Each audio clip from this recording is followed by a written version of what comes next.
हातकणंगले तालुक्यातील नवेपारगाव इथं डॉक्टर बाबासाहेब आंबेडकर यांच्या जयंतीनिमित्त स्वराज्य युवा प्रतिष्ठान, ताराराणी ब्रिगेडच्या वतीनं रमाई महिला मंडळ आणि doctor Babasaheb Ambedkar youth brigade यांच्या सहकार्यातून डॉक्टर बाबासाहेब आंबेडकर यांची 2,500 स्क्वेअर फुटामध्ये भव्य रांगोळी साकारण्यात आली आहे.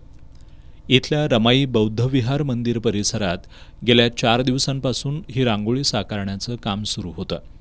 पन्हाळा तालुक्यातील बहिरेवाडी इथल्या रांगोळी कलाकार आशा संदीप चव्हाण यांच्या मार्गदर्शनाखाली रमाई महिला मंडळाच्या 50हून अधिक सदस्यांनी 670 किलो रांगोळी वापरून डॉक्टर बाबासाहेब आंबेडकरांची ही भव्य रांगोळी साकारल्याचं स्वराज्य युवा प्रतिष्ठानचे संस्थापक अध्यक्ष समीर काळे यांनी सांगितलं. ही रांगोळी साकारण्यासाठी 9 रंगांचा वापर करण्यात आलाय. आजपासून 16 एप्रिलपर्यंत ही रांगोळी सर्वांना पाहण्यासाठी खुली राहणार असल्याचं समीर काळे यांनी सांगितलंय.